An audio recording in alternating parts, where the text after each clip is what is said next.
Hola iglesia, bueno, hemos tenido toda esta semana aprendiendo un montón, ya hoy es sábado, entonces conmigo vamos a aprender un montón. Y ustedes saben cómo soy yo soy como más de hacerlos imaginar cosas. Entonces, vamos a iniciar.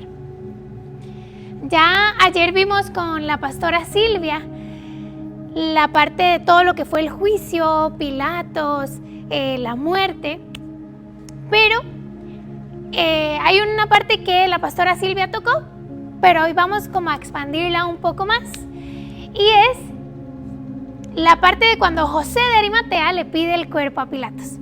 Acá tenemos los versículos tanto en Mateo, Marcos y Lucas. ¿Por qué tengo los tres? Porque en estos tres evangelios vamos a ver detalles específicos que tal vez un autor lo quitó o no lo menciona, pero que son importantes. Entonces vamos a empezar voy a empezar con Mateo. Dice: al acercarse la noche, José, un hombre rico de Arimatea. Entonces tenemos, anotar. Ok, era un hombre rico de Arimatea, eso nos dice Mateo. Marcos nos dice igual, que sucedió viernes, y nos dice José de Arimatea. No nos dice que era un hombre rico, pero nos dice que era un miembro honorable del Concilio Supremo. Y Lucas nos dice que era un hombre bueno y justo, que también nos hace énfasis que era miembro del Concilio Supremo. Entonces, en todos estos textos, José de Arimatea no se menciona. Pero si pusieron atención ayer, al inicio del video de Silvia, ella habló de que era el Concilio Supremo. El Concilio Supremo también se le conocía como el Sanedrín. Y como explicaba la pastora Silvia, podía empezar desde 23 jueces hasta 71. Mayormente, estaba el gran sacerdote o el sumo sacerdote y todos los demás, que normalmente eran saduceos. Los saduceos eran personas súper, como de la alta alcurnia, ¿verdad? Eran ricos, se metían mucho en la política, pero algo como muy importante de ellos era que tenían bastante dinero. Y tal vez un dato curioso, sabiendo lo que ya va a pasar, los saduceos no creían en la resurrección. Entonces, José de Arimatea era parte de ese grupo. Y si recordamos lo que Silvia habló ayer, hubo un juicio, ¿verdad? Se dice que José de Arimatea no participó en ese juicio como para votar, porque él era uno de los seguidores de Jesús, pero de esos seguidores que estaban ahí como incógnitos. Ya entendiendo un poquitito quién era este José de Arimatea, ¿verdad? Que nos lo mencionan, empiezan a mencionarlo acá. Él viene y nos dice que fue a ver a Pilato. Se arriesgó, dice Marcos, y fue a ver a Pilato. Y en Lucas dice que fue a Pilato y le pidió el cuerpo de Jesús. Ayer la pastora Silvia nos explicó bastante quién era Pilato, pero tal vez uno dice, ok, ¿por qué él se arriesgó a ir a ver a Jesús? A pedir a Jesús, porque ya no lo podía ver, lo siento. Él va a donde Pilato, entonces, y le dice, hey, vengo por el cuerpo de Jesús. Él va el viernes, ya tarde, de hecho, Mateo y Marcos dicen que es al acercarse de la noche del viernes. Él va donde Pilatos y le dice, hey, vengo a pedir el cuerpo de Jesús. Entonces Pilatos se asusta por dos cosas. Número uno, porque normalmente cuando crucificaban a alguien, el cuerpo lo pedían los familiares o los amigos. En este caso lo estaba pidiendo José de Arimatea, que ya vimos que era un miembro del Sanedrín, pero sabemos que era un seguidor como oculto de Jesús. Y también Pilatos le pregunta, como que se extraña de por qué él viene a pedir el cuerpo ya, porque normalmente cuando crucificaban a las personas en esos tiempos, no se morían al instante, sino que podían demorar varios días en morirse, ¿verdad? Entonces Pilatos, él sí se vuelve al guardia y le pregunta al guardia que, oye, ¿sí se murió ya? ¿Verdad? Y entonces el guardia le confirma que sí se murió, porque, como les decía, Pilatos sabía que cuando pasaba algo así, normalmente podían demorar días, pero si nos metemos un poquitito más en historia, necesitaban que se murieran rápido, porque venía la Pascua, ¿verdad? Y venía el día de reposo, etc. Entonces les quiero contar que en esas épocas, para que las personas que habían crucificado se murieran rápido, lo que hacían era que agarraban un mazo o algo súper fuerte y a las personas que estaban crucificadas les quebraban las tibias, ¿verdad? Les partían las piernas y en las tibias se las quebraban. Y donde les quebraban las piernas, les producían tantos espasmos musculares y era tanto el dolor que ellos se les dificultaba un montón respirar. Entonces ya como no respiraban bien podían morirse, o inclusive donde les quebraban los huesos les provocaba hemorragias internas, ¿verdad? Entonces cuando ellos mandan a hacer eso, le quiebran las piernas al primero, al segundo, y ya cuando ellos llegan donde Jesús se dan cuenta que ya él estaba muerto, ¿verdad? Y tal vez en los versículos anteriores nos damos cuenta de todo este sufrimiento y todo y cómo llegó él a morir. Yo estuve en un grupo Conexión donde, era el grupo Conexión de Mateo, y cuando vimos el capítulo de la muerte de Jesús, un doctor vino a explicarnos cuál había sido la causa de la muerte de Jesús.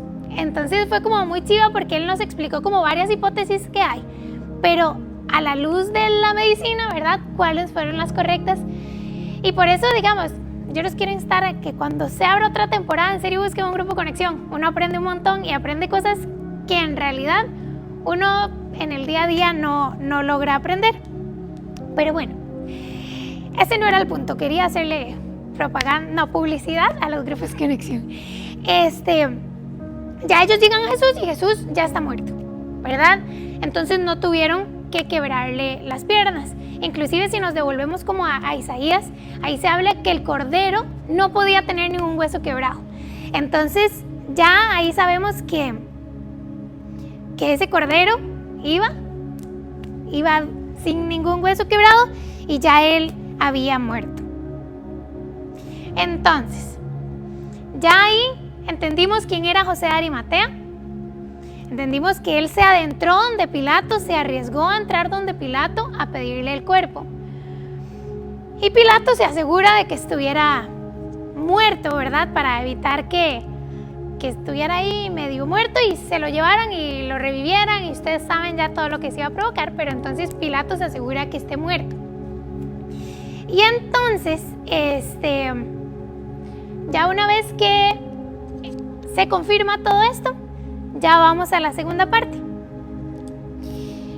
José de Arimatea, él sabía que el cuerpo de Jesús no se podía enterrar con unas ropas de alguien ahí que hubiera usado otro muerto, o que era una ropa usada, era la túnica de alguien y con esa lo vamos a envolver, sino que él sabía que tenía que envolverse con una sábana limpia, un lienzo limpio, un lino nuevo limpio.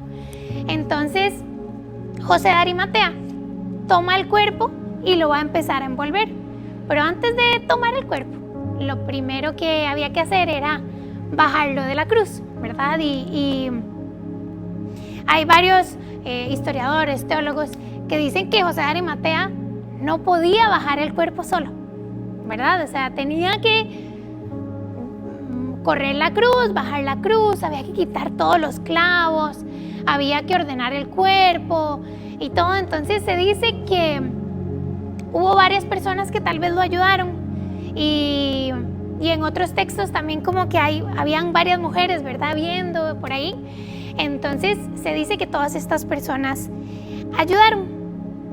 Ya una vez que lo bajan, el proceso de sepultura de los judíos era que ellos tomaban vendas y hacían como una unión de aromáticas con mirra, era un compuesto aromático con aloes, y ellos no embalsamaban como otras civilizaciones, ellos no embalsamaban a los muertos, sino que con las vendas y con estas cosas aromáticas les iban poniendo y poniendo y poniendo, y hacían como pedacitos de vendas. Pero si nos devolvemos un poquitito a lo que estaba pasando, ya era viernes en la noche, el sábado era el día de reposo, y se supone que cuando ellos tienen el día de reposo es desde la noche del viernes hasta la noche del sábado. Entonces, para ellos lograr cumplir con esa ley, ¿verdad?, de tener el día de reposo, estaban apurándose. Entonces, se dice que en vez de hacer vendas, tuvieron que hacer como lienzos para lograr como envolverlo lo más rápido que podían y poder dejarlo en la tumba, ¿verdad?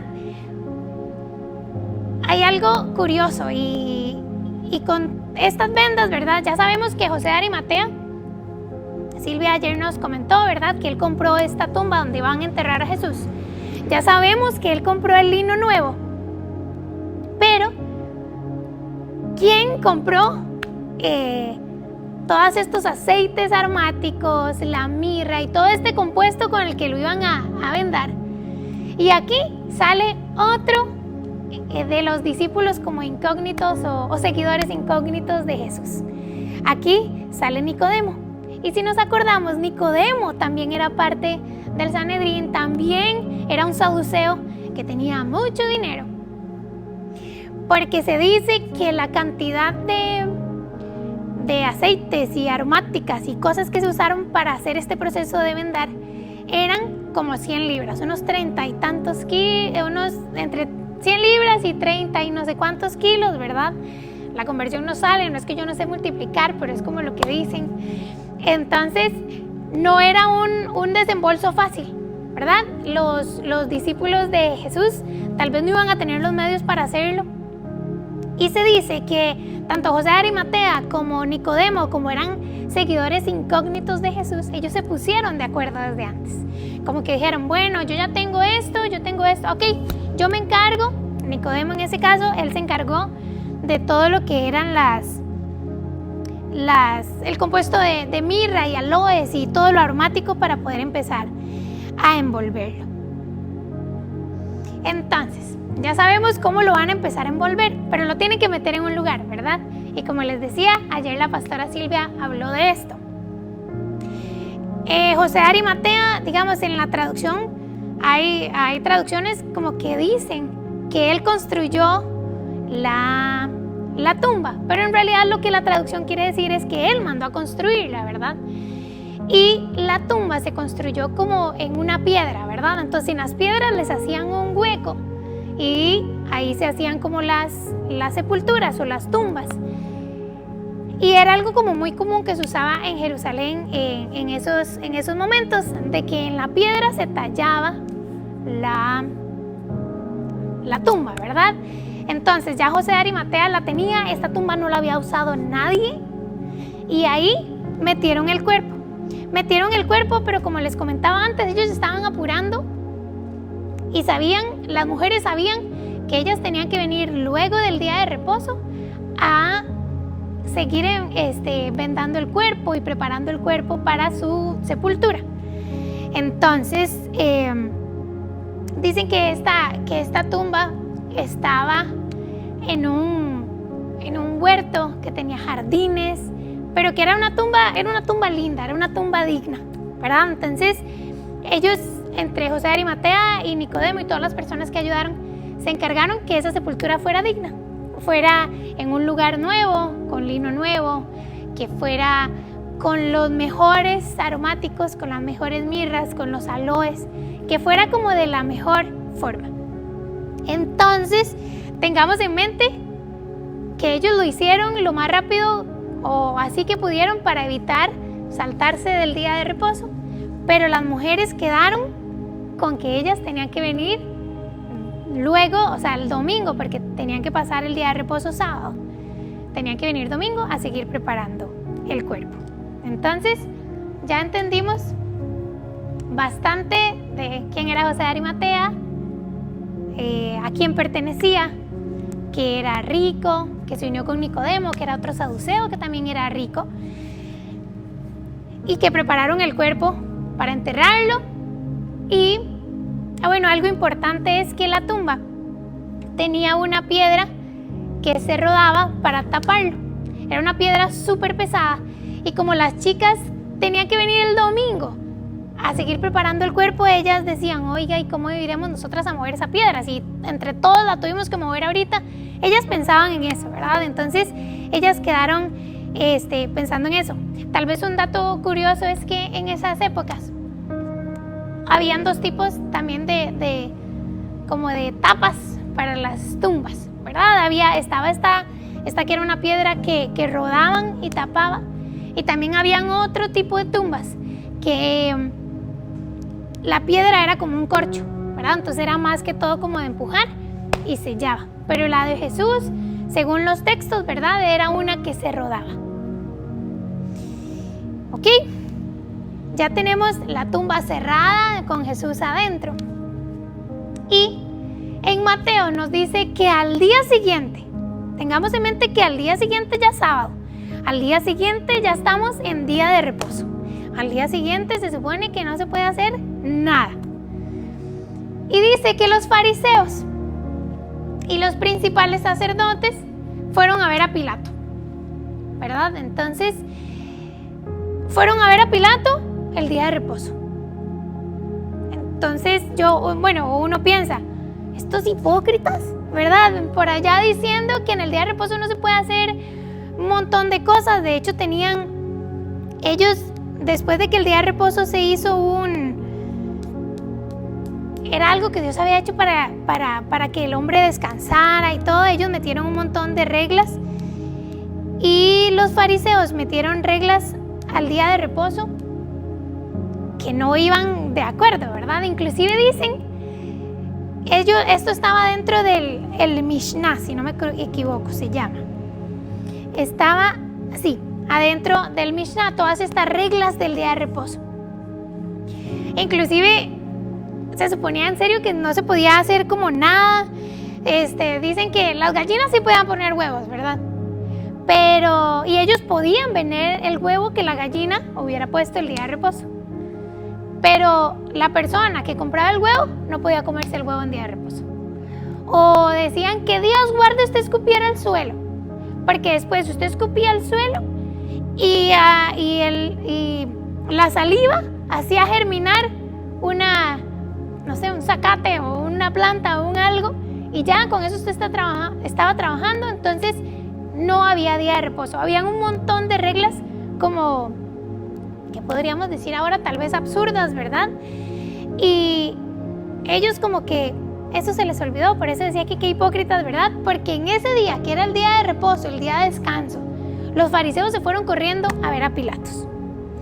¿Y por qué se fueron a ver a Pilatos?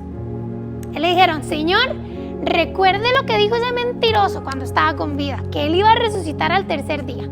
Entonces nosotros necesitamos que usted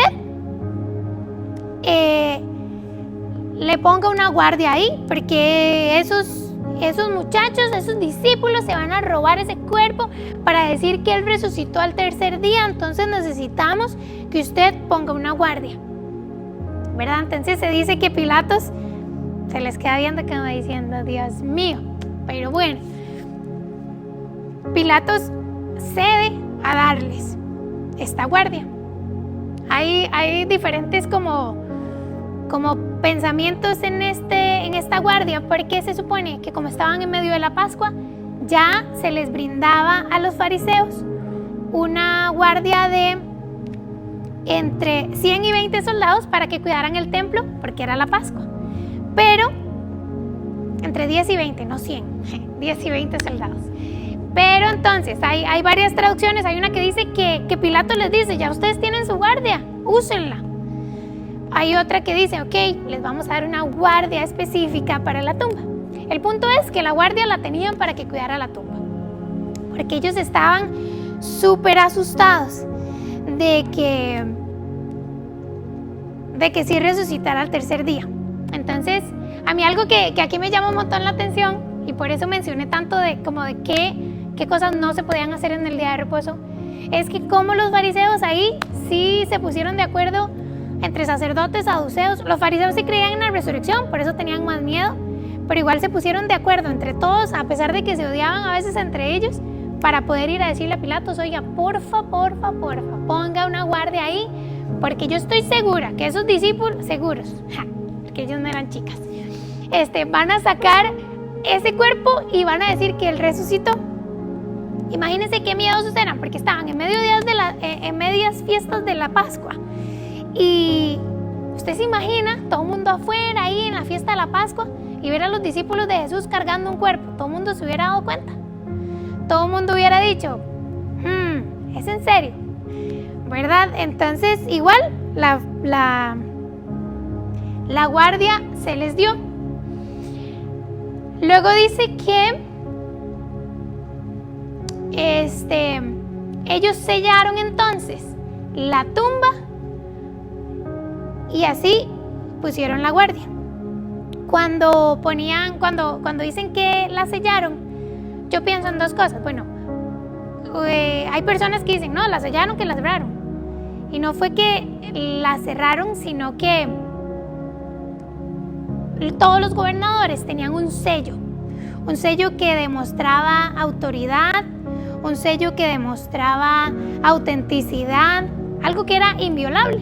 Entonces, con una cuerda, ellos ponen el sello sobre la piedra como diciendo: nadie puede abrir esta tumba, nadie va a poder abrir la tumba, porque aparte que tiene el sello, tiene a la guardia, ¿verdad? No sé si se acuerdan, hace poco no, tal vez yo tengo mala memoria, vimos una serie del Espíritu Santo y hablamos de cómo era ser sellados por el Espíritu Santo, y ahí explicamos bastante los tipos de sellos que habían. Pueden ir a buscarla. Pero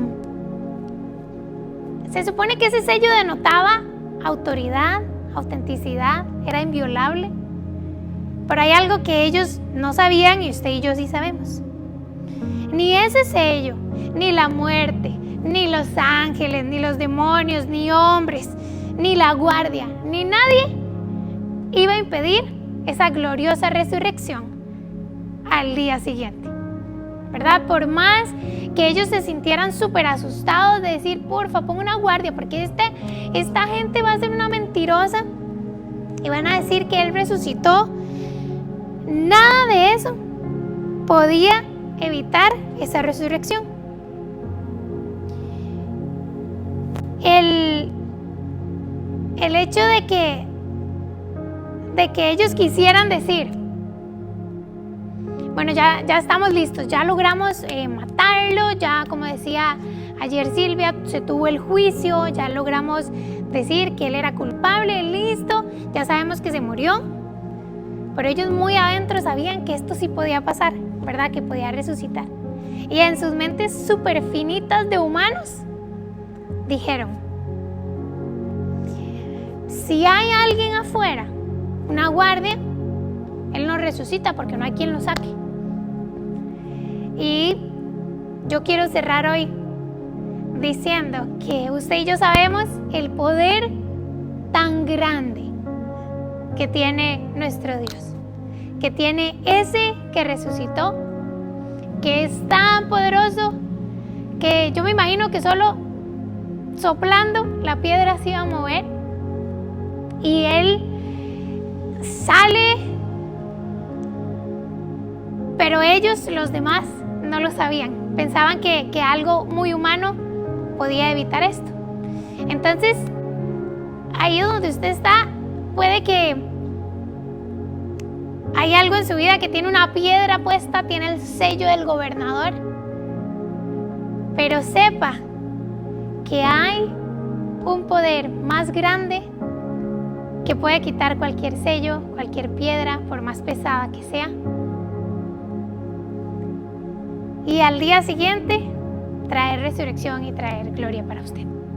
Yo no voy a expandir el tema de la resurrección porque no es mi tema. Hoy hablábamos de cómo llegamos a enterrarlo, pero quiero que se lleve eso.